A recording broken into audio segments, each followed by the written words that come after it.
전체적인 지수 흐름도 좋지 않은데요. 지금 코스피, 코스닥 모두 3% 넘게 빠지고 있고 코스피 장중에 3천선 살짝 내줬거든요. 왜 도대체 국채금리가 문제가 되는지 도대체 그건 무엇인지 궁금하신 분들을 위해서 점검해 드리도록 할게요. 이번 집중진단 이정민 FA팀장과 함께하겠습니다. 어서 오세요. 네, 안녕하세요. 네, 안녕하세요. 네. 이번에는 정말 제가 궁금한 것들로만 질문을 뽑아봤어요. 일단 국채금리 지금 이번 미국에서 국채금리가 갑자기 오르면서 많은 분들이 들어보셨을 텐데 네네. 시중금리와 다른 점은 무엇인지 국채금리는 어떤 건지부터 한번 설명을 해볼까요? 네, 일단은 국채금리와 시중금리의 차이점에 대해서 궁금해하시는 시청자 여러분들께서 굉장히 좀 많으신 것 같습니다. 그래서 국채금리는 국가가 발행한 채권의 금리를 이야기를 합니다. 보통 국채의 가격이 오르면 이제 국채의 금리는 좀 하락을 하고요. 그다음에 국채의 가격이 상승을 하면은 이제 금리는 다소 좀 하락하는 그런 모습을 보여줍니다. 그럼 흔히 우리가 그 시중금리라고 좀 표현을 많이 하는데 시중금리 같은 경우에는 좀 어떤 특징이 있는지 좀 생각을 해보신다라면은 중앙은행 또는 이제 국가 및 지방자치단체가 발행한 채권을 제외한 모든 그 민간 금융회사들이 쓰는 이제 그 대출 금리를 보통 시중금리다라고 생각을 하시면 될 것 같습니다. 그래서 흔히 우리 시청자 여러분들께서 그 부동산 매매를 하실 때 요즘은 대부분 다 대출을 받으시죠. 그때 이제 적용되는 대출 금리 등이 보통 우리가 흔히 이야기하는 시중금리다라고 이해하시면 가장 빠르지 않을까 생각이 됩니다. 네, 시중금리와 국채금리 차이에 대해서 언급을 해주셨는데 왜 국채금리가 계속 오르고 있는 건지 특히나 어제는 미국에서 장중에 갑작스러운 급등이 나왔잖아요. 네네. 이 코로나 이전과 비교하면 그 수준에 아직은 못 미치는데 어느 정도인지 좀 살펴볼게요. 네, 갑자기 이제 또 국채 금리가 이슈가 되면서 네. 우리 시청자 여러분들께서도 굉장히 좀 혼란을 좀 많이 느끼실 것 같은데요. 특히나 오늘 같은 경우도 지금 주식시장이 어제는 큰 폭으로 올랐다가 오늘은 다시 또 큰 폭으로 하락하는 모습을 좀 보여주고 있죠. 이럴 거면 왜 어제 올랐는지 이런 식으로 이야기하시는 분들이 굉장히 많은 지금 현재 상황인 것 같습니다.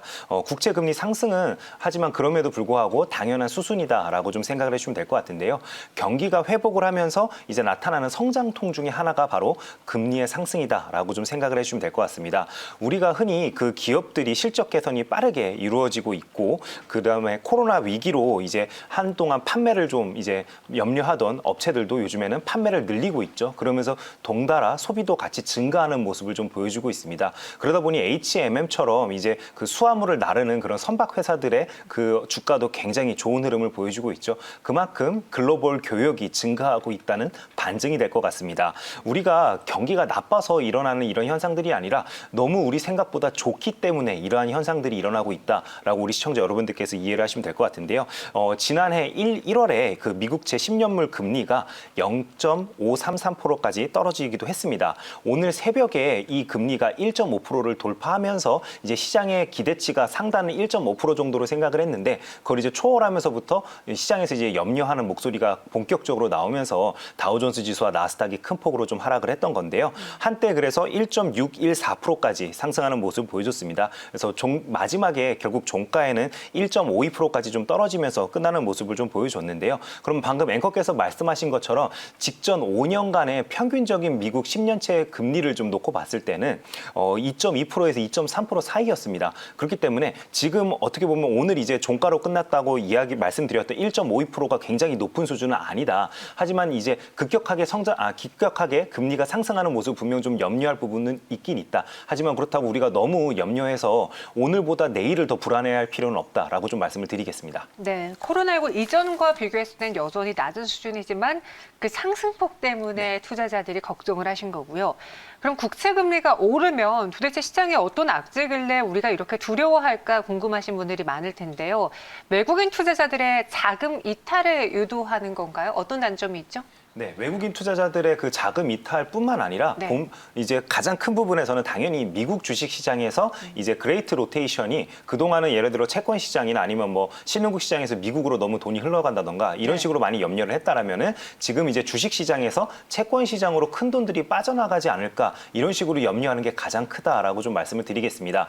예를 들어서 얼마 전에 국민연금에서 또 기사 하나가 좀 나왔었습니다. 테슬라에 투자를 해서 굉장히 큰 수익을 얻었다. 그래서 수조 원대의 이제 그 시세 차익을 얻었다. 이런 식으로 좀 기사가 나왔었는데요. 예를 들어서 우리 시청자 여러분들께서 국민연금 돈을 운영하는 사람이다라고 한번 좀 생각을 해보겠습니다. 예를 들어서 한 1조 정도를 운영을 하는데요.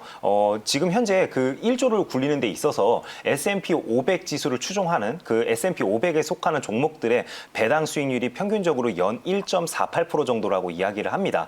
근데 제가 아까 설명드렸다시피 미국 10년 채물 금리가 1.52%라고 했으니까요. 지금 현재 안정적인 채권에 투자를 해도 주식시장에서 얻을 수 있는 배당 수익보다 훨씬 더 높은 수익을 얻을 수 있다라면은 큰 돈 굴리는 사람 입장에서는 굳이 이제 시세 차익에 대한 변동을 부리는 주식시장보다는 그렇죠. 채권을 사고 가만히 있는 게 더 안전하다고 느낄 가능성이 높겠죠. 네. 그러다 보니까 이런 식으로 그런 부분들을 염려해서 S&P 500을 비롯한 나스닥 지수도 큰 폭으로 하락을 했다라고 생각을 하시면 될 것 같습니다. 네.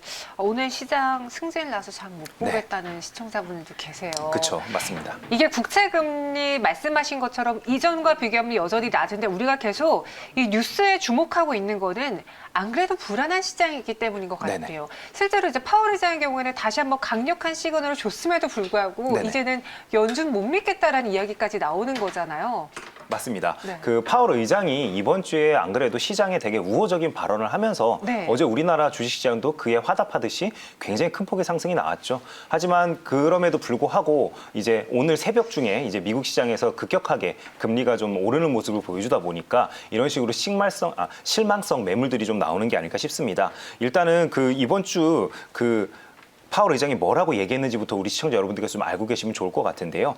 물가 상승에는 상당 기간이 걸리고 그다음에 금리 인상도 고려하고 있지 않다. 이런 식으로 이야기를 했습니다. 하지만 이 소식이 들리면서 또 다른 소식이 오늘 새벽에 들렸던 것 중에 하나가 연준 위원들의 코멘트가 살짝 좀 다른 뉘앙스를 좀 보였습니다. 특히나 그중에서도 세인트루이스 연준 총재 같은 경우에는요. 경제 전망을 고려하면 금리 상승은 적절하다. 이런 식으로 발언을 했습니다. 이 발언이 알려지면서 이제 시장에서는 금리가 더욱더 빠르게 좀 오르는 모습을 좀 보여줬는데요.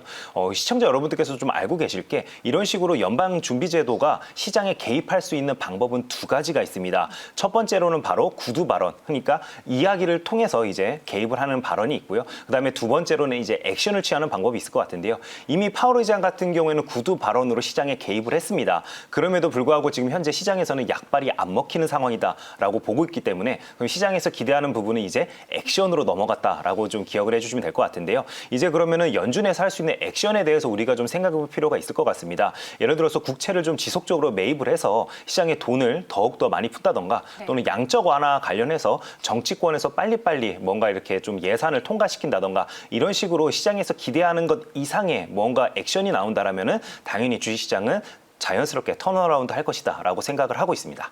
여기에 국채금리뿐만 아니라 지금 전체적인 물가도 상승하고 유가도 올랐어요. 네. 저희 시청자분께서 석유 왜 올랐나요? 라고도 문의를 주셨는데 최근 이렇게 물가와 유가가 오르는 그 현상에 대해서 어떻게 보시는지. 네, 워낙 우리가 안 오르던 시장 분위기만 보다가 네. 오르는 모습을 보니까 너무 의아스럽게 생각을 하고 있는 것 같은데요. 불안하게 만들고요. 네, 맞습니다. 네. 원유 같은 경우도 간단합니다. 백신을 맞으면서 사람들이 드디어 활동을 본격적으로 하기 시작했다는 게 굉장히 중요한 포인트가 될 것 같은데요. 네. 거기다가 또 이렇게 봄이 오고 또 여름이 오고 이렇게 하다 보면은 드라이빙 시즌도 다가오죠. 그럼 원래 원유가 많이 소비되고 있는 시즌으로 오기 때문에 이런 식으로 원자재의 상승도 자연스럽게 따라오고 있다라고 오히려 우리가 이해하는 게 더 좋은 방향이 아닐까 생각이 됩니다.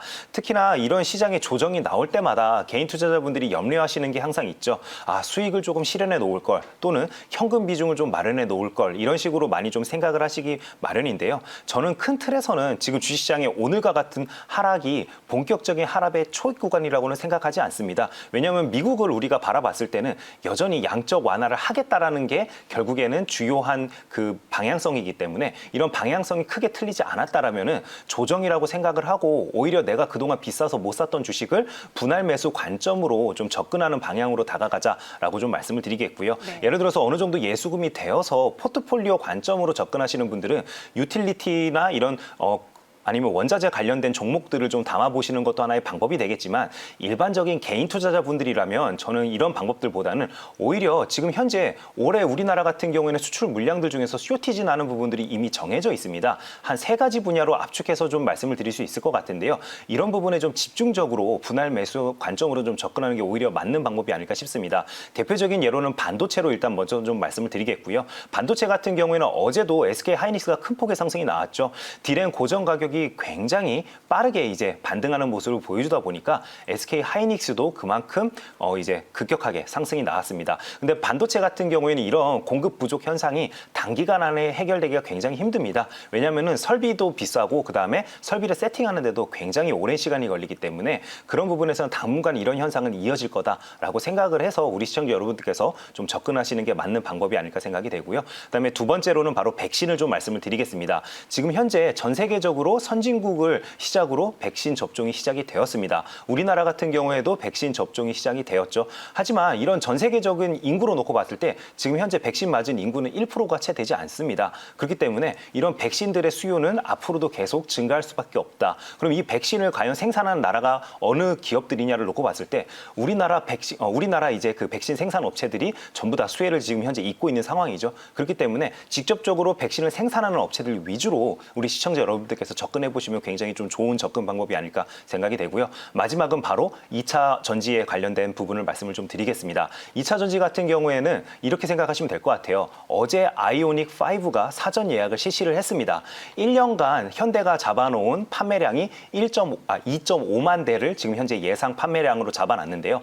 어제 단 하루 동안 이제 그 사전 예약된 들어온 물량이 2.3만 대 이상이라고 합니다. 그 정도로 지금 현재 대세는 결국에 전기차기 때문에 이 2차 전지와 관련된 부분에서는 지속적으로 부족 현상이 일어날 수밖에 없는 게 현실이다라고 좀 말씀을 드리겠습니다. 네, 관심 섹터로 반도체, 백신 생산 관련주, 전기차 배터리 이야기하면서 하락의 초입이라고 생각하지 않는다. 네. 조정의 구간일 뿐이다라고 네. 말씀을 해주셨어요. 그래서 이런 종목들 눈여겨보자라고 하셨고 다음 주에 우리가 또 살펴볼 만한 게 양회가 있더라고요. 네. 뭔가 시장의 분위기를 반전시킬까요? 아니면 또 실망스러워서 네. 이 하락장에 더 불난집에 부채질하게 될까요? 네, 워낙 지금 현재 그 하락에 대한 두려움이 많다 보니까 이제 우리가 양해에 대해서도 과연 좀 노이즈성 발언이 나오지 않을까 이런 식으로 좀 염려하는 모습들이 보여집니다. 일단은 양해가 다음 주 3월 5일에 이제 그 개최가 되는데요. 양해에서 이제 본격적으로 거론될 의제들이 몇 가지가 있습니다. 일단은 공산당 창단 100주년을 맞아서 중국에서 탈빈군을 선언할 가능성이 높다라는 이야기가 나오고 있고요. 그다음에 두 번째로는 바로 긴축에 대해서 이야기가 나오지 않을까 이런 식으로 현재 이야기가 나오고 있습니다. 이번 코로나19 때 가장 선방한 경제에 관련되어서 가장 선방한 나라로 당연히 중국을 뽑습니다. 그러다 보니까 워낙 지금 다른 나라들 입장에서는 참 얄미울 수밖에 없는 상황이죠. 코로나를 처음 퍼뜨린 게 어떻게 보면 중국이고 거기에 따른 이제 수출을 가장 많이 한 나라도 중국이다 보니까 이런 식으로 좀 평가가 나올 수밖에 없을 것 같은데요. 그런 중국이기 때문에 그리고 또 중국 하나 특징이 뭐가 있냐면요. 이번에 경기를 살리는 데 있어서 전 세계 주요국들 중에서 가장 돈을 GDP 대비해서 작게 푼 나라가 바로 중국입니다. 그러다 보니까 중국 입장에서는 이번에 경기가 살아남에 있어서 가장 아무래도 인플레이션을 염려하는 건 중국이 될 수밖에 없습니다. 그러다 보니까 거기에 관련되어서 긴축성 발언이 나오지 않을까 이런 식으로 좀 염려를 하고 있는데요. 시청자 여러분들께 제가 좀 말씀드릴 부분이 만약에 중국에서 긴축과 관련된 발언이 나와서 국내 시장이 영향을 받는다라면은 저는 더욱더 매수 관점으로 좀 접근해보자라고 좀 말씀을 드리겠습니다. 왜 그러냐면 지금 현재 주식시장에 가장 영향을 많이 미치는 거는 결국에 미국 시장입니다. 우리는 지금 현재 미국에서 어떤 일이 벌어지는지 집중을 해야 되는 부분이 있다 보니까 오히려 중국에서 이런 식으로 긴축성 발언이 나와서 국내 시장이 영향을 받게 된다면 저는 단발성 이슈이기 때문에 오히려 적극적으로 매수를 해야 된다라고 좀 생각을 하고 있습니다. 그래서 그런 관점으로 다음 주도 좀 바라보자라고 좀 말씀을 드리겠습니다. 네, 중국 양회로 인해서 또 우리 시장이 조정을 여기서 더 받는다? 그러면은 매수 기회로 봐도 괜찮겠다라고 정리해 주셨습니다. 이정민 팀장의 의견은요. 시장 하락의 초입이 아니다. 그러니까 조정이니까요. 너무 염려 말고 이 안에서 매수할 만한 종목들은 잘 골라보자라고 정리해 주셨어요. 여러분들에게도 도움이 되셨길 바라면서 인사드릴게요. 오늘 말씀 고맙습니다. 네, 감사합니다.